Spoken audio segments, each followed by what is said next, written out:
Hello and welcome to Westside Wise Wednesdays, presented to you by Quest Communities and connected to you by AT&T, where we are giving you the news that you can use with the information that you cannot refuse. Let's get into it. I do want to welcome in our special guest for this morning, Mr. Andre Dickens, the 61st Mayor of the City of Atlanta.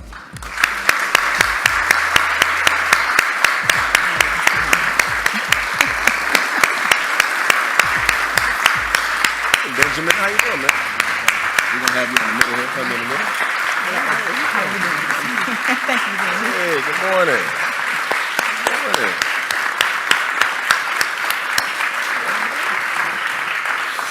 Have a seat. Mr. Mayor, we appreciate you joining us, spending time on Yes. your beloved West Side. We know you're a proud resident of the West Side, so thank you for coming to spend the Yes. morning. Yeah, thank you. Thank you for having me. Sure, Good to see y'all thank you. this morning. This is huge, a huge honor. So we're going to jump right into it, okay? right. So you have talked about moving Atlanta forward, which I love that phrase, as a priority for your administration.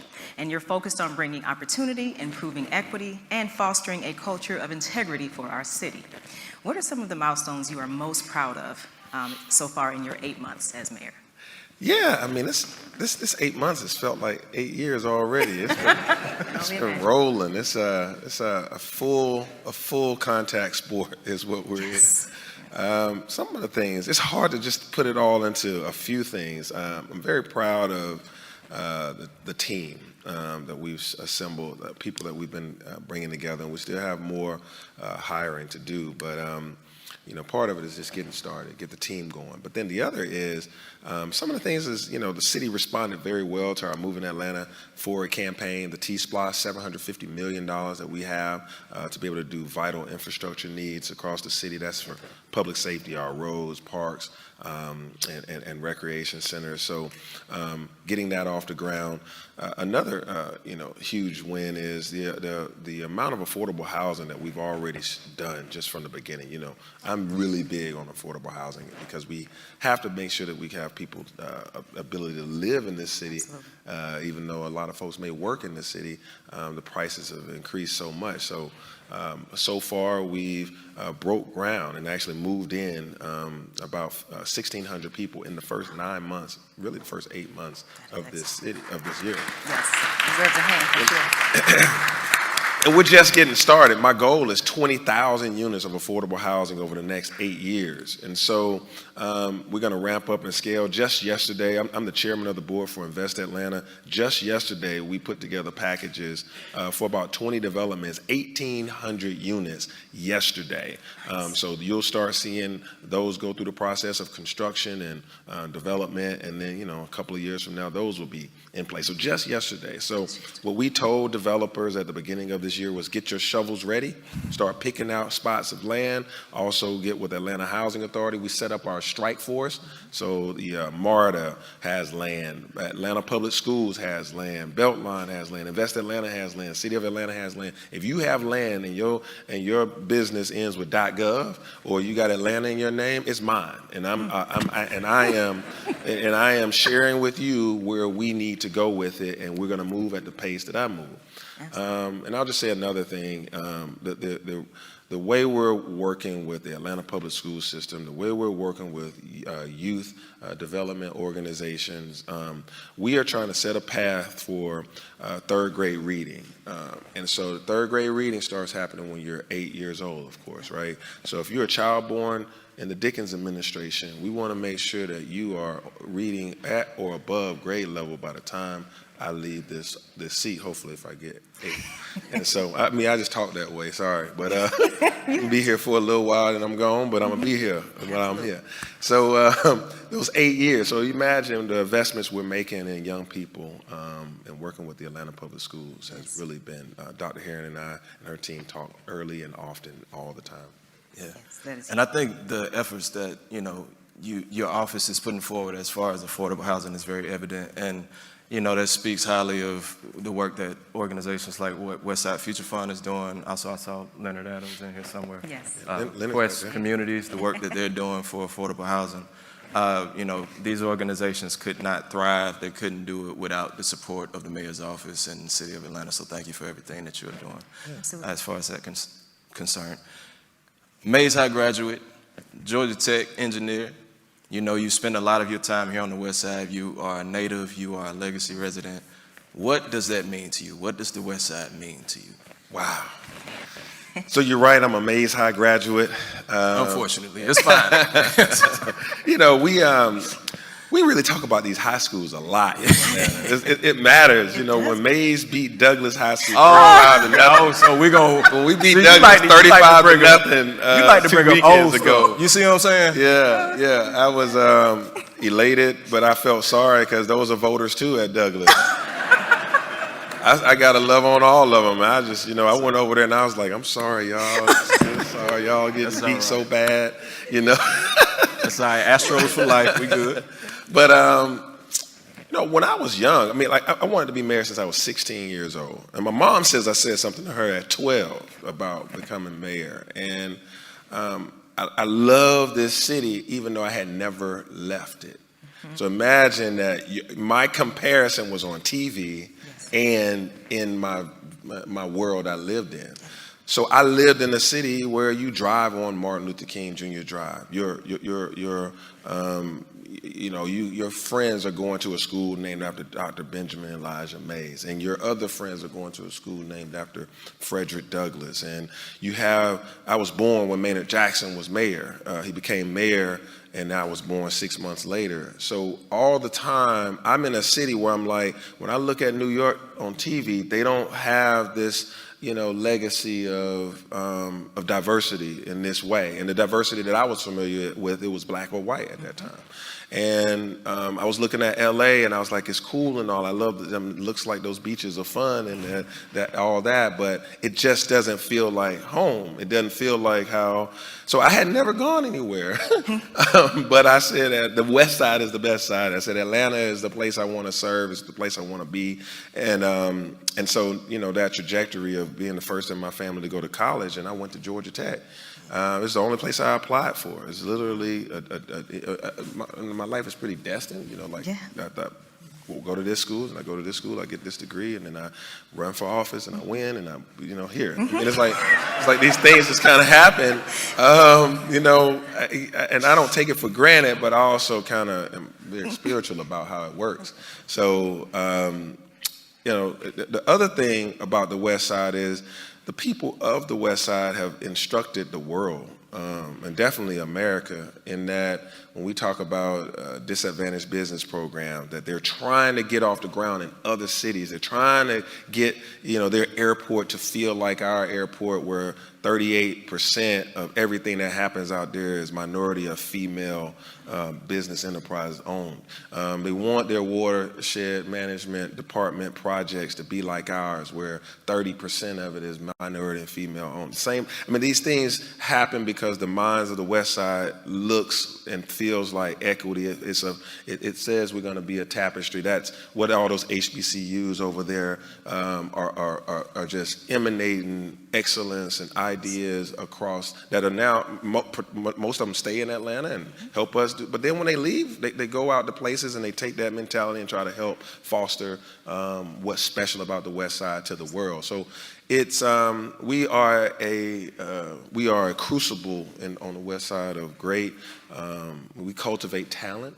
And that talent ends up being reflected in our policies and our business actions and our, generational, we pass this down generation after generation, and we are an exporter of that talent when those individuals end up going to other places around the country and they try to get try to share what we have here, and we're fine with that. You know, Atlanta has a lot to offer, and the West Side is where it really originates in a lot of cases. West Side is the best side, you know. That's what I feel.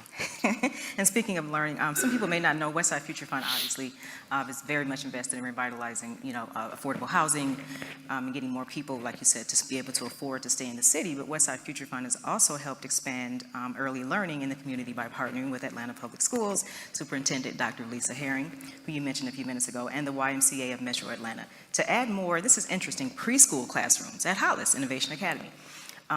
Investing in cradle to career education is something we're all very serious about. It's obvious that you are as well. Yeah. What is the latest update on the City of Atlanta's commitment to invest $5 million in early childhood education? Yeah, thank you. That's something that, being mayor, you got potholes, you got police, you got, all these basic nuts and bolts, sidewalks and, traffic lights and picking up garbage, and just dealing with a lot of stuff. What has happened in the past or in some, thoughts are, well, you stop at your job assignment. The charter of the city requires me to do certain things. And for me, I keep going back to the root cause, this scientific method that I have in my mind, and I see challenges that are like in adulthood or in teen years, and I'm like, well, what happened before to get them to that mindset or to be that far behind, et cetera. And so you end up going all the way back. You keep going to like, okay, preschool, and then you say, okay, from the cradle. Basically, it goes all the way. Everybody matters from the very beginning. Infancy matters. If you're going to be here, I'm going to be in Atlanta a long time. I've already been here a long time. I'll keep on being here a long time. So I know that if I don't do something about somebody in the cradle today, then I'm going to see that challenge 8 years from now, 7 years from now, 15 years from now. So I don't want to keep solving these problems over and over again. So I said my job now creeps into early childhood education. Absolutely. It creeps into childcare. It creeps into education. And I asked for permission to go into those spaces with the people that provide those things. And they said, come on, we welcome you, Mayor. And I said, well, what is the number? What does it take? And they said something like $60 million would get every child from 0 to 4, everything that they would need in terms of education every year. And I was like, oh gosh, okay. And so there's public money that we could put towards it, but it's private money. And so I said, okay, well, let's put a down payment on that. $5 million is what I said the city would put. And that was in April. I had just been mayor about 5-10 minutes. And I was like, well, we're going to find $5 million to put towards it. They was like, how are you going to do that? And talking to the CFO and everybody, we looked under the pillows. We looked went out in the backyard, dug up the treasure chest, found $5 million. And I said, well, we need 20 though. So we're going to challenge everybody to get to 20. So far, we're at $15 million so far already in the first few months. We found $15 million towards our $20 million goal for the first year, which is the year of the youth is what we're calling 2023, the year of the youth. And so starting in January, So we got $15 million towards a $20 million goal, and I got 3.5 more months to get the other $5 million. So before we leave here, there's some guys standing on the corner where they got some collection plates. We'll shake all y'all down for about $5 million before I leave. That is excellent. I think but the point of all that is, now you can help child care centers that are, you got three things that we want to do with that money. One is, where there's a deficit of child care centers, we want to help incentivize people to build child care centers. 2, where there are child care centers that none of you would want to send your child because they don't have a quality rating or they don't seem like, the building is, or the equipment, et cetera. So we want to infuse some capital in those places that it may be in the west side or the southwest side or whatever that, you want your kids to go to a quality place. If you're going to spend money and go to this place and it's not up to par, and the people may be up to par, the professionals that are providing the care may be up to par, but the facility, it takes a lot to maintain facilities. You don't send your kid there, you just send them to your auntie or your grandmama or something like that. And there's nothing, the only thing, those are good people too, grandmama and auntie, but we're now in a competitive society. And so if the person that's going to a Sheltering Arms, a Bright Horizon is getting 1,000, 2,000 words a day, and you're with grandmama and she sets you in front of the TV, you're safe, but you're not getting competitive so that by the time you show up at APS or at pre-K, that you're on equal footing. Then we end up having a disparity by 3rd grade.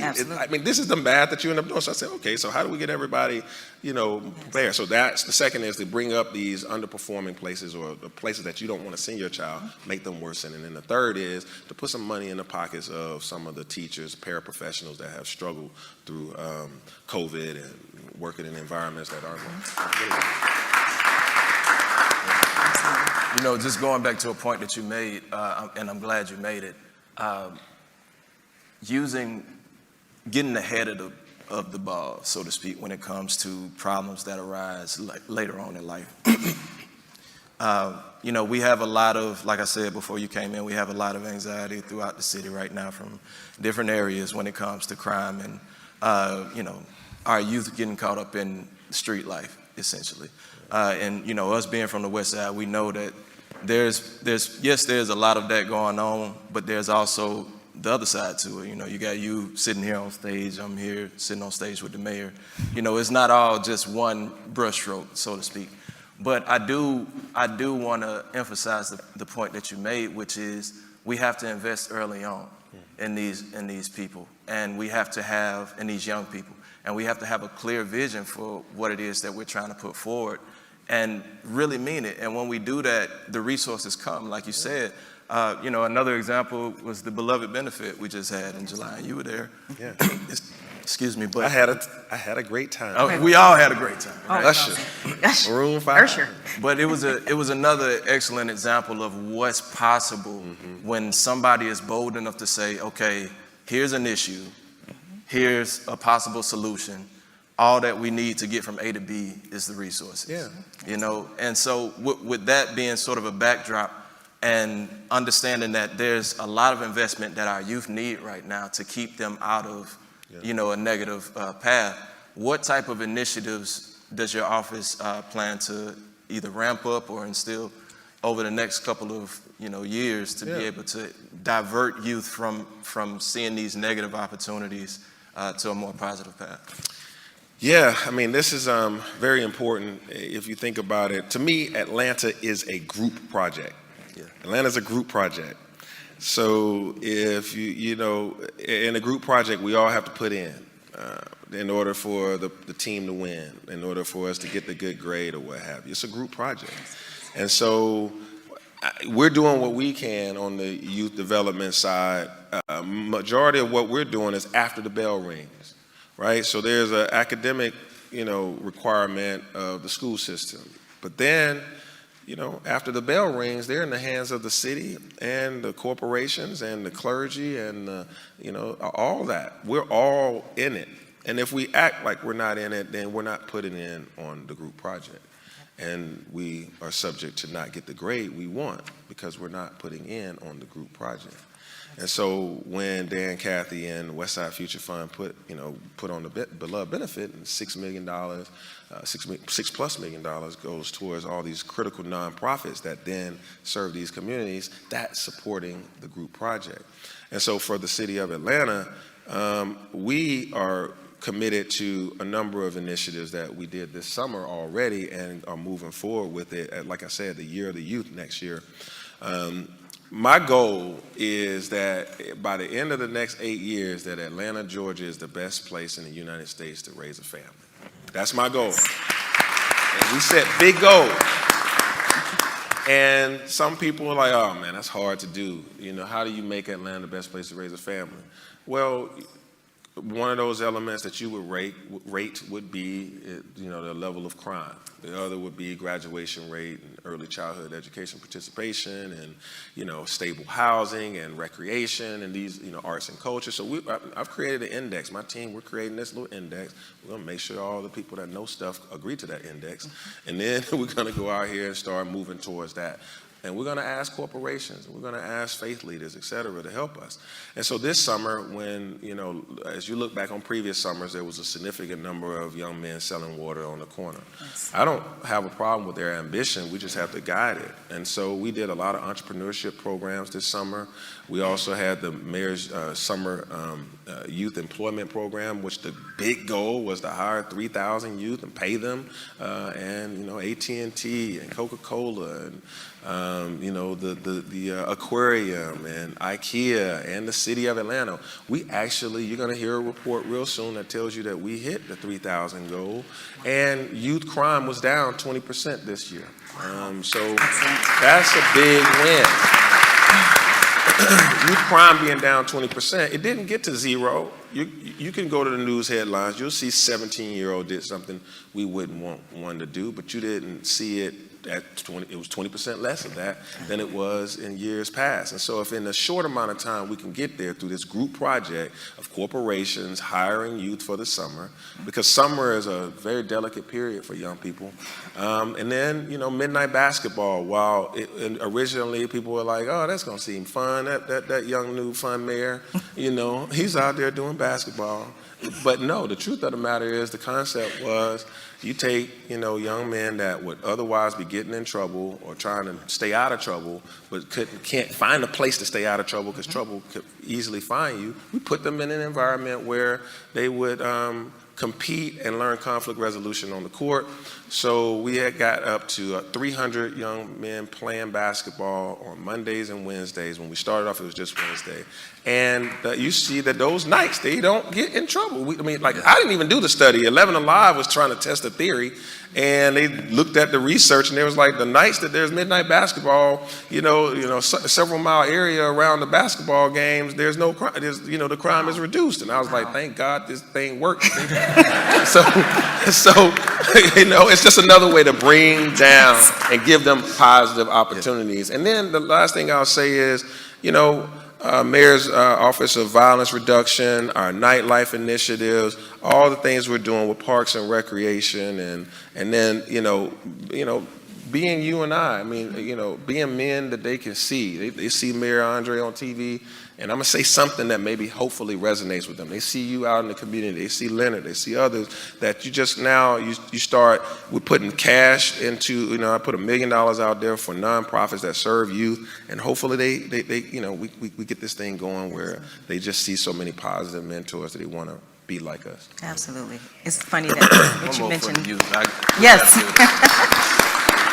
Sorry, my answers are long when it come to talking about youth. Absolutely. And speaking of youth, it's so funny you have lofty goals, right? There's nothing wrong with that. My son is 7, and I think some of you have met Jeremiah. Perfection.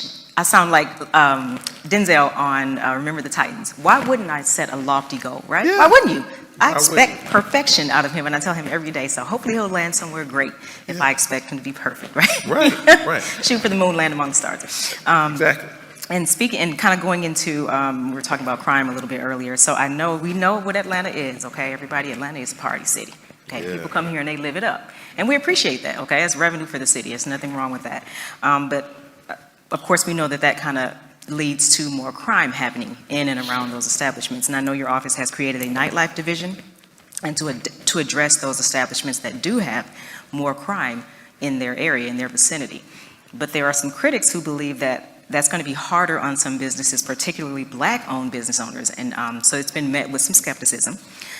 So what is your response to the critics who think that Black businesses will be more disproportionately affected by that? Yeah, man, I want to talk a lot about that. So first of all, the nuisance ordinance is a collaborative thing between the city council and the mayor's office. Nuisance properties are not just nightlife establishments. There are some apartment complexes that have had murders and shootouts and just excessive negative or violent behavior. They are a nuisance, and we are coming at those nuisances one by one. Forest Cove is a nuisance. Darren Village on the far west side is a nuisance. Some gas stations are nuisances. If you got 3 murders this year, because this gas station, you let people do anything out front. And we go in there and search your gas station, and there's like a whole crack house behind the potato chips. It's a stash house for this or that. You are a nuisance. So while who came downtown were rappers and nightlife establishment owners.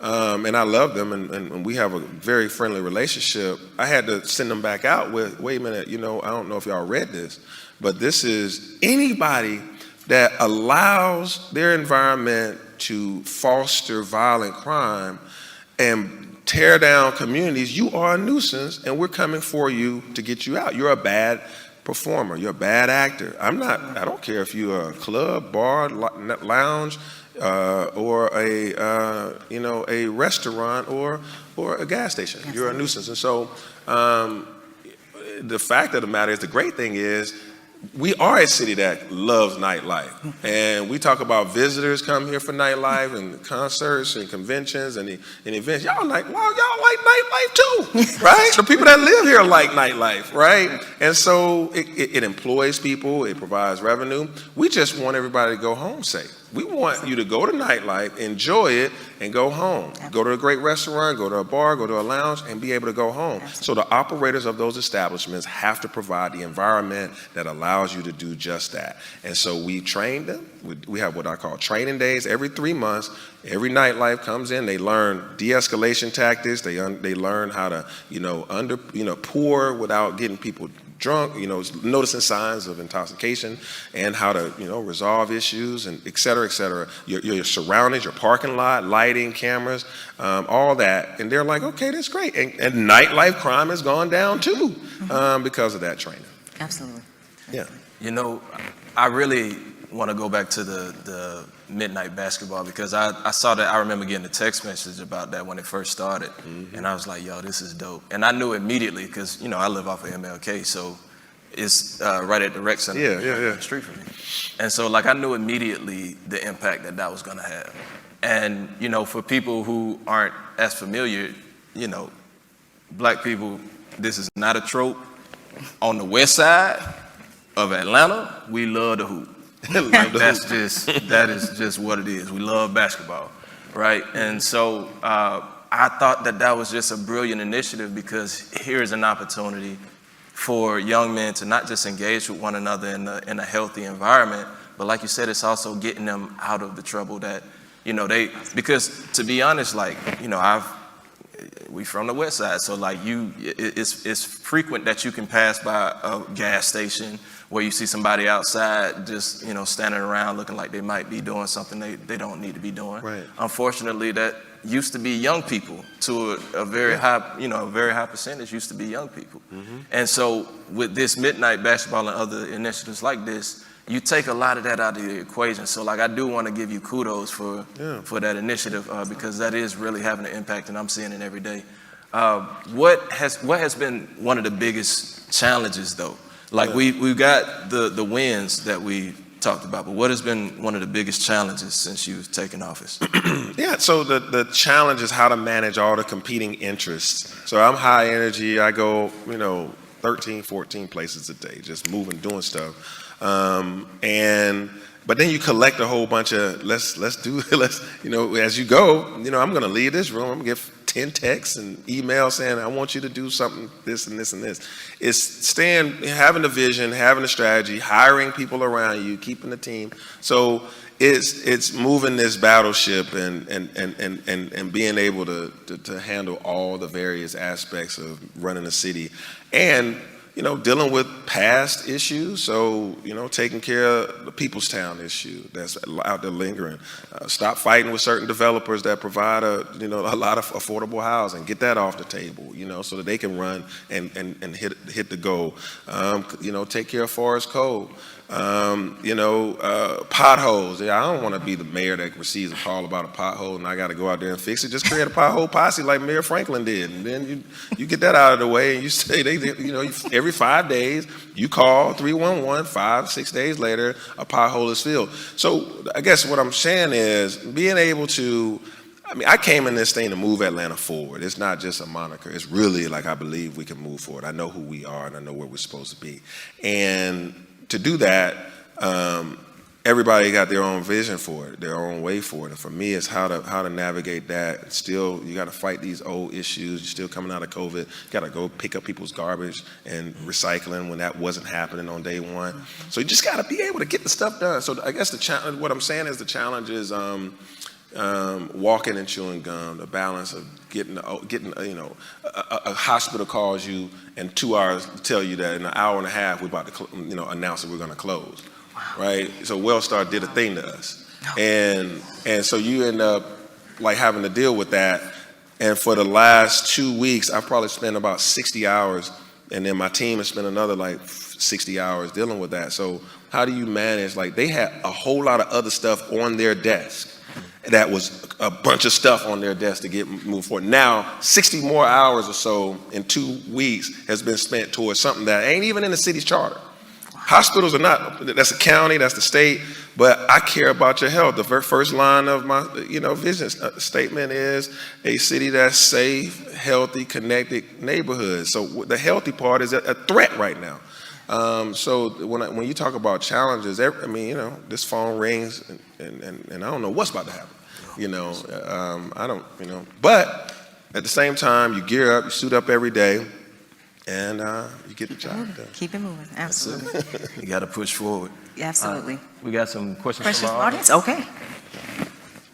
Our lovely team member, Miss Rachel Carey. She Yes, helps lead our Westside Future Funds real estate team. Does excellent work. Okay. Question: the World Cup is coming to Northside Drive. Continues to divide the West Side. The World Cup coming to Northside Drive continues to divide the West Side from the heart of downtown. What can the city of Atlanta do to make Northside Drive more pedestrian friendly? Atlanta has these, some large, I would say, dividing lines within the city, and Northside Drive is a huge road. It's big. It's hard to cross it.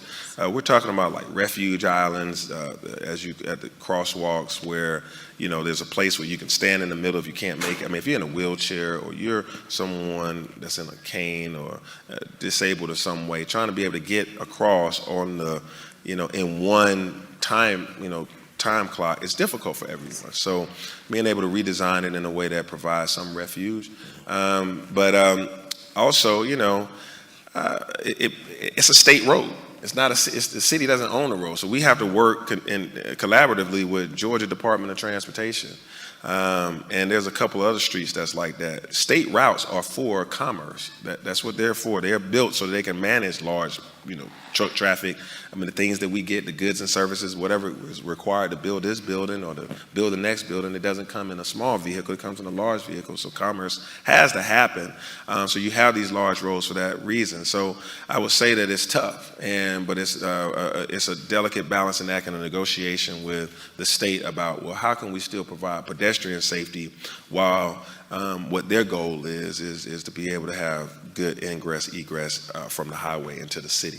So, we're working on it, and I just hired a new city planner. She'll start in a week, and those kind of things will be on the desk for her, and then to design and plan, and then just completing and working on a new transportation commissioner. So you'll hear something about that in a few weeks. So, working on it. But let's not go past that stop sign you just went past. Atlanta just won the World Cup. FIFA World Cup is a big deal. It is. So Atlanta's winning things already. Yeah. I move fast, but I stop at some stop signs. We just won something.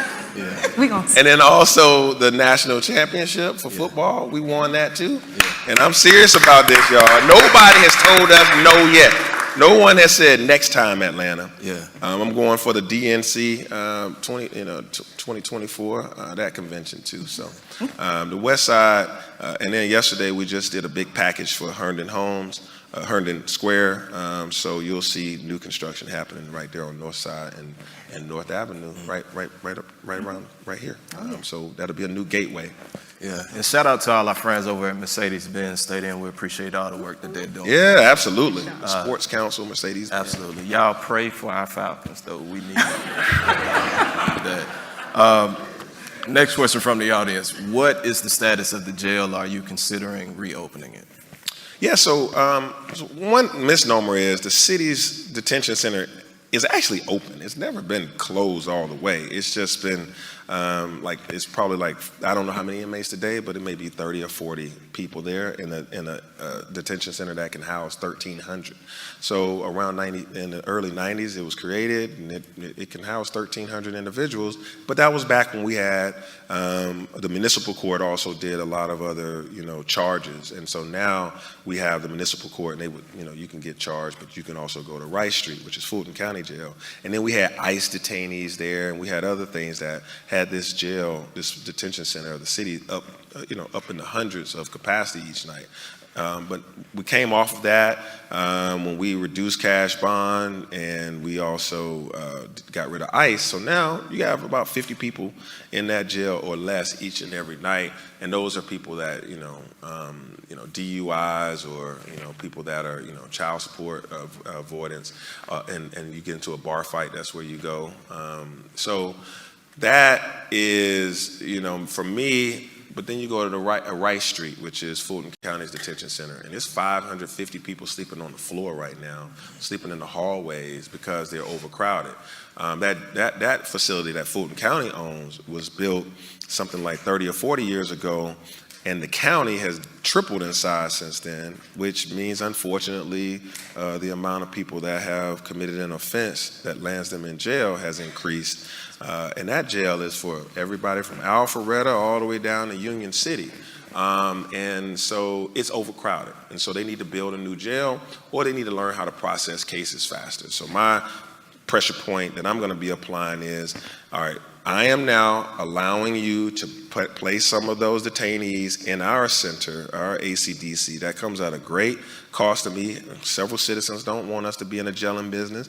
I don't want to be in a jailing business anymore, but I have to right now because of this human rights crisis of people sleeping on the floor before they're actually brought to trial. They are awaiting trial. Some of these people could be innocent. Who knows? That's what the whole point of judges are.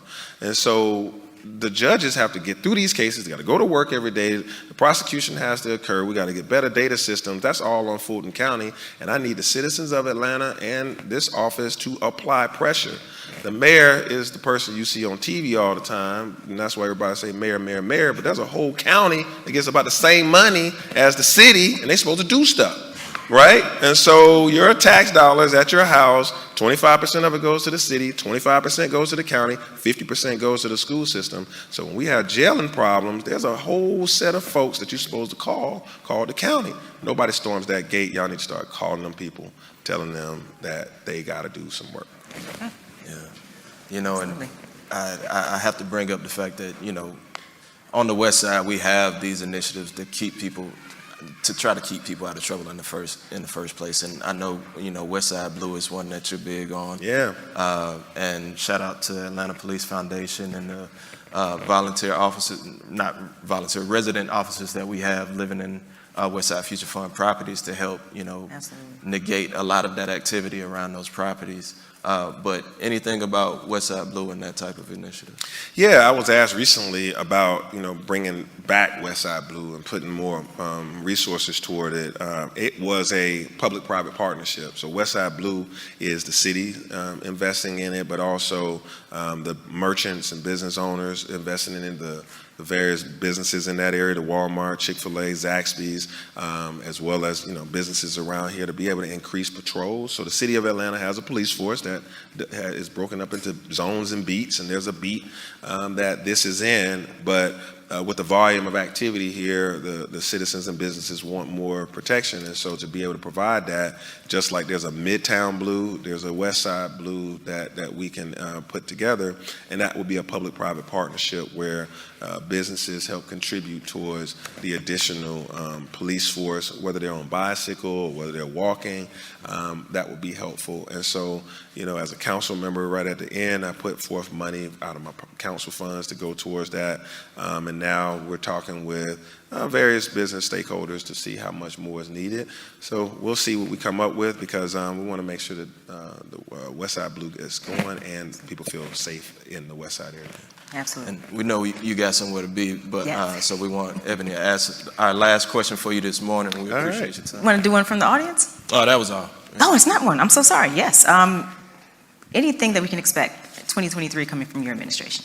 A couple of sentences. Yeah. Well, first we got to get there. I still got 3.5 months left to go in this year. But like I said, 2023 is going to be the year of the youth.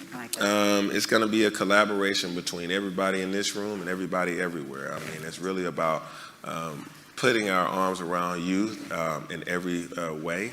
Everything that we've got can go towards them so that we can have a brighter tomorrow.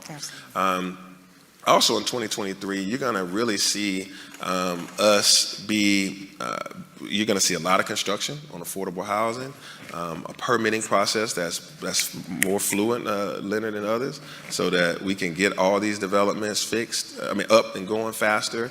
Also, in 2023, you're going to see us really have a lot more mechanisms for citizen engagement. We're going to use technology to communicate even more in an interactive and a multi-directional way. Right now, we have a few ways, but I want to make sure that we have full participation. Is a word you're going to hear me talk about. How citizens can have full participation in their government. That group project that I keep talking about, I'm going to mature that idea a little bit. You'll hear more about it, but I believe that in 2023 we're going to be active participants. It won't just be these kind of folks. Y'all are all active participants. Y'all care, but the people that you tell today, yeah, I was at this thing. Why you always go to those things? All those things that people do those things on stages and talking to mayor and all that stuff. Well, we're going to show you what full participation looks like. There's too many people on the sidelines of our city saying government solved that problem. I believe that government plus people should be able to solve these problems, not just you throw it to the government. So you're going to hear a lot about that. So 2023 is going to look extremely collaborative and focused on our quality of life as well as our youth. I love it. I love it. Excellent. All right. I love Ladies it. and gents, 61st Mayor.